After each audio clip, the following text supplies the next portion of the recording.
Good afternoon guys and welcome to Crypto Trade. So mag-update tayo kay Bitcoin. So yan guys, nag-materialize na yung ating short entry position simula rito, no. Yan. So nag-dump na si BTC kung makikita ninyo. So ngayon yung ipo-project naman natin yung ating pump. Okay? So sa overview ni Bitcoin, ayan. So makikita nyo meron tayong symmetrical triangle. So potentially nag-create siya ng pattern, okay? Nag-create siya ng pattern yan. Okay, so potentially na mag-pump ito, then mag-dump ulit, then by breakout, then mag-continue pataas. So potentially na ganito yung setup na mangyari kay Bitcoin, okay? So ayun yung babantayan natin. So buo na rin yung pattern ni BTC, okay? So kompleto na yung ating low rito, ayan, may partner na siya. So ito na yung kasunod na titingnan natin, okay, yung ditong part na yan. So ngayon ang potential na mangyari dito kay Bitcoin sa mga susunod na araw, ngayong Friday ngayon Saturday, Sunday, so yung 3 days na yon hanggang Monday, yan 4 days. So baka magano lang si Bitcoin, mag consolidate yan dito, okay, hanggang Monday. Then tsaka siya mag-move up kung magpa-pump, kung itutuloy niya sa pump or magre-reject itong pattern. Okay? Pwedeng dalawa pa rin scenario natin, at least naka-risk management tayo dun sa ating entry position. Okay? So hindi lang tayo nakapokus sa isang pattern kasi pwedeng mag-reject tong pattern na yan. Okay? Pwedeng mag-reject yan. Kasi marami tayong mga pattern dito. Katulad nito si ARB. Ayan. Pakita ko sa inyo si ARB, no. Ayan. So meron din pattern dito. Na kung makikita nyo, may pattern siya. Okay. Nakita nyo yung pattern na to. So nagbigay pa nga tayo ng buy signal dito nun So makikita nyo, nagbigay tayo ng buy signal dito. Okay.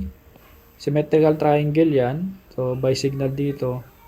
Pero ang nangyari, ano nangyari kay ARB? So nag-breakout siya. Okay, nag-breakout yung support, then nag-continue siya pababa. So hindi porket meron tayo nakikitang symmetrical triangle puro pataas na yung mangyayari doon. Okay? So depende pa rin. Kay Bitcoin kasi yung galaw nito Kung si Bitcoin ay magre-retrace, so madadamay din yung yung ibang currency. So kung ano yung mangyayari kay Bitcoin, kung mag-work naman yung bullish symmetrical triangle natin kay BTC, so pwede mag-pump itong si ARB. Pero sa ngayon, yung pattern natin dito, pwede rin mag-reject to, okay? So paano natin malalaman kung may rejection? So balikan natin si ARB. So madali lang naman natin siya malalaman kung magkakaroon ng rejection. Titingnan natin yung stochastic RSI natin.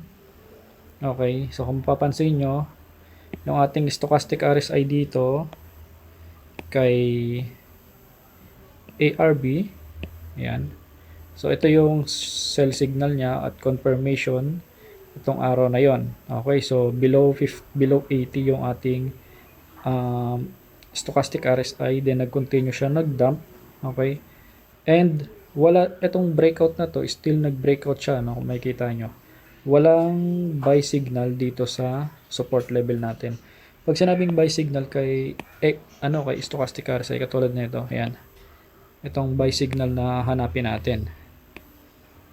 So dito kay stochastic RSI, walang buy signal dito sa level na to, sa support level. So kaya ang tendency, magbe-breakout talaga siya. Ayan, kung mapapansin nyo, kung itatapat natin tong line, ayan. So nagbigay siya ng buy signal dito pa noong March 24, then nag-reject din kaagad siya dito. Okay, so ibig sabihin hindi pa ito yung pinaka buy signal niya. So ngayon, kung titingnan natin si Bitcoin, wala naman tayo nakikitang rejection currently. Okay, wala pa tayo nakikitang rejection. So nakita tayo ng buy signal dito sa support level. So may chance na mag-pump itong si Bitcoin. So ang target price natin, yung first target natin, itong level na to. Okay, so itong level na to. Yan. So nasa 66,000. So ito yung first level na target natin kay Bitcoin. Okay, so pwede siyang mag-pump hanggang dito sa level na yan. So next, ngayon, para maging bullish itong si Bitcoin, kailangan natin itong ma-breakout, yung 66,000. So pag na-breakout natin yan, okay, kunyari, nag-pump siya, nag-breakout, nag-consolidate dito, okay, panandalian, then pag-pump pataas, so dire-diretso na to. Ito na yung start ng bull run. Okay, bull run ang kasunod niyan. Bull run.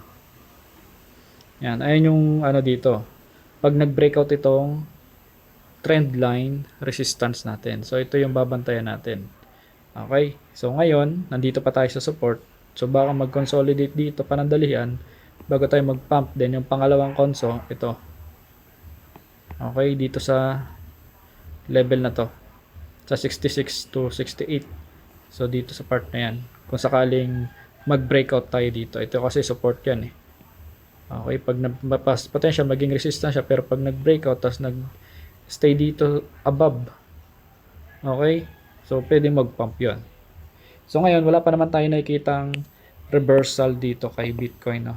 Kung babagsak pa siya. So as of now, hindi pa natin nakikita itong stochastic natin ng sign of reversal sa daily time frame. So may chance pa na mag-pump pa ito si Bitcoin. Okay? So, by Monday, update tayo ulit or kung may meron tayo makikitang changes dito sa stochastic RSI natin.